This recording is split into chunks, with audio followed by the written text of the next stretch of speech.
भीमा कोरेगांव को आखिर मनुवादी क्यों करते हैं बदनाम? पेशवाओं की खिलाफत इन्हें क्यों नहीं होती है हजम? भीमा कोरेगांव बाबा साहब अंबेडकर हर साल जाते थे, नमन करते थे उन तमाम शूरवीरों को। मान सम्मान और प्रेरणा स्थान है भीमा कोरेगांव। जी हाँ दोस्तों, मैं हूं इंजीनियर स्नेहा और आप देख रहे हैं नेशनल चौपाल। भीमा कोरेगांव शौर्य दिवस आज पूरे देश के अंदर मनाया जा रहा है। एक तबका नए साल की बधाई शुभकामनाएं दे रहा है, तो दूसरा तबका भीमा कोरेगांव के विजय दिवस को लेकर सेंसिटिव नजर आ रहा है।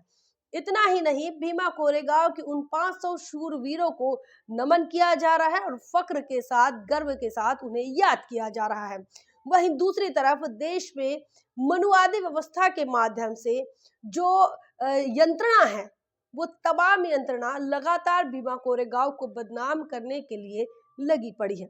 आप मीडिया उठाकर देखिए, अखबार उठाकर देखिए, तमाम चीजों में आपको भीमा कोरेगांव जो है, इस भीमा कोरेगांव की इस लड़ाई को लेकर एक निगेटिव नैरेटिव सेट करने का काम देखने को मिल रहा है। वहीं दूसरी तरफ बाबा साहब अंबेडकर भीमा कोरेगांव को लेकर सम्मानजनक नजरिए से देखते हैं, और ना सिर्फ सम्मानजनक नजरिए से बल्कि बाबा साहब अंबेडकर उन्हें नमन अभिवादन हर साल करते हैं। 1927 के बाद बाबा साहब अंबेडकर हर साल 1 जनवरी को भीमा कोरेगांव, पूना के भीमा कोरेगांव में हमेशा विजिट करते थे और वहां उन 500 शूरवीरों को, मनुवादी व्यवस्था के खिलाफत जिन लोगों ने की, पेशवाओं की खिलाफत जिन लोगों ने की, उनको नमन करते थे। बाबा साहब अम्बेडकर का मानना था कि यह जो लड़ाई है वह समानता को स्थापित करने के लिए लड़ाई लड़ी गई, और यही लड़ाई जो है, यह मुख्य टर्निंग पॉइंट है बहुजन समाज के आत्मसम्मान और अस्मिता की लड़ाई के लिए। क्या इस लड़ाई के अब भी कोई मायने हैं? आज हम 2024 में हैं और 2024 में इस लड़ाई के कोई मायने हैं? क्या इसका अभी भी कोई महत्व है? और अगर नहीं है तो आखिर क्यों बहुजन समाज के लोग आज भी इसी दिन को बार बार याद कर रहे हैं? और अगर नहीं है तो आखिर क्यों बाबा साहब अंबेडकर इस विजय दिवस पर जो है उन्हें नमन करते थे, याद करते थे, क्यों गर्व महसूस करते थे? और अगर इसका महत्व है तो आखिर क्या महत्व है, क्यों महत्व है? इन तमाम चीजों को लेकर आज हम बातचीत करेंगे। साथियों, आपको बता दें कि भीमा कोरेगांव की जो लड़ाई है वह 31 दिसंबर 1917 को शुरू हुई थी और यह रात भर लड़ाई चली। 24 घंटे की इस लड़ाई में जो 500 शूरवीरों ने जो विजय प्राप्त किया और 28,000 पेशवाओं को जो मात दी, ये वो सिनेरियो है। और उसी जंग के विजय को, उसी जंग में जो जीत हासिल हुई, उसी जीत को भीमा कोरेगांव की लड़ाई कहते हैं और उसी को शौर्य दिवस भी कहते हैं। ये 30,000 जो पेशवा थे, उन 30,000 पेशवाओं के सैनिकों में से 2,000 सिर्फ और सिर्फ 500 शूरवीरों के जो नायक हैं, महानायक जिनका नाम सिद्धनाथ महार है, उनका नाम सुनकर ही 2,000 सैनिक फरार हो गए, भाग गए मैदान छोड़कर।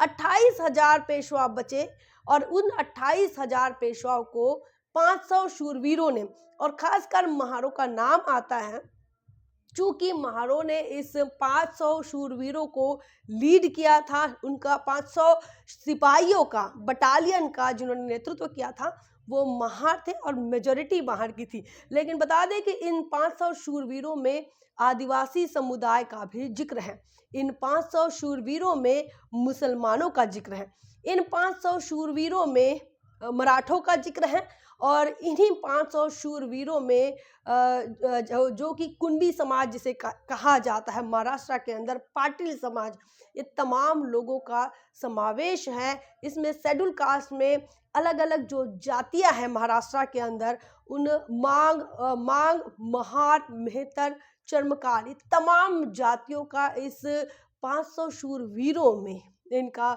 सहभाग रहा था, इनकी भागीदारी रही थी, और इन तमाम लोगों का नेतृत्व महार सैनिकों ने किया था। और इसीलिए इन 500 शूरवीरों को या 500 महार शूरवीर कहा जाता है। तो ये जो लड़ाई थी, ये मानवतावाद के लिए थी और समानता के लिए थी। बाबा साहब अंबेडकर इस लड़ाई को समानता की लड़ाई कहते हैं, जातिवाद को खत्म करने की लड़ाई कहते हैं। इस लड़ाई से प्रेरणा लेने की बात बाबा साहब अंबेडकर करते हैं। आज के तारीख में भी वही जातिवाद नजर आता है। एक जातिवाद जो पेशवाओं ने बहुजन समाज पर थोपा था, वो जातिवाद जो मनुस्मृति के अनुसार पढ़ने लिखने का अधिकार तो छोड़ो, सड़क पर चलने का अधिकार तक नहीं देता। पेशवा वो पेशवाई है जिस पेशवाई को 1 जनवरी 1818 को खत्म किया गया।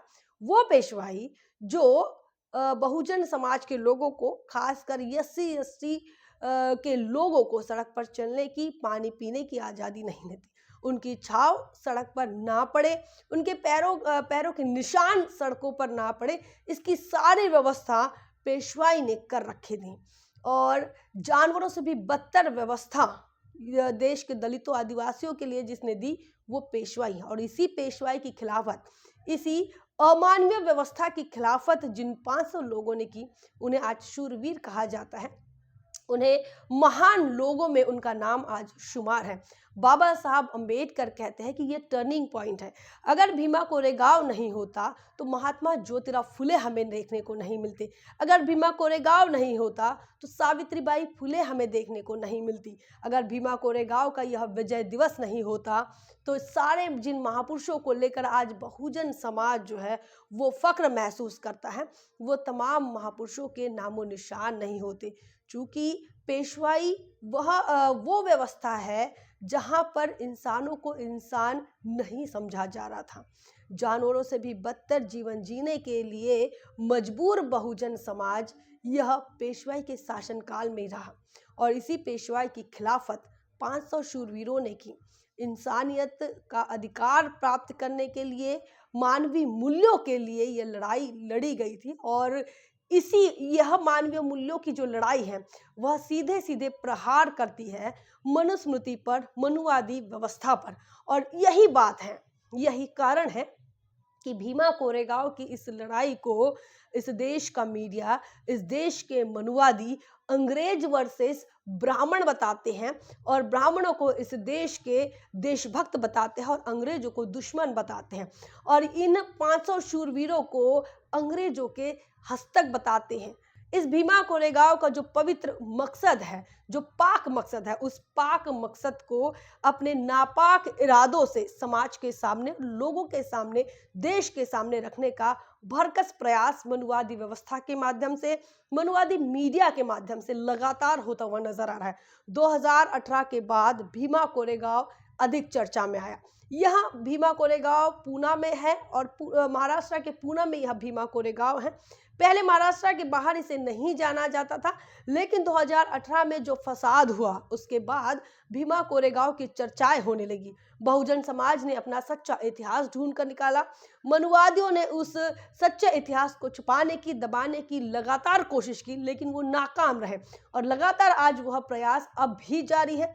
जब जब भीमा कोरेगांव आता है, मनुवादी मीडिया के माध्यम से ये चर्चाएं होती हैं कि भीमा कोरेगांव जो है यह अंग्रेजों की लड़ाई है। लेकिन बहुजन समाज के लोग जानते हैं कि यह अंग्रेजों की लड़ाई नहीं, यह जातिवादी व्यवस्था को खत्म करने की लड़ाई थी।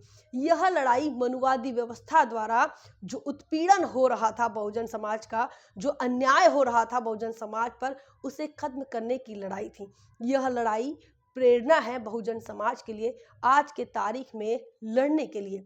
साथियों, बहुजन समाज के लोगों के साथ लगातार अन्याय, अत्याचार, उत्पीड़न की वारदातें हजारों सालों से देखी जा रही हैं।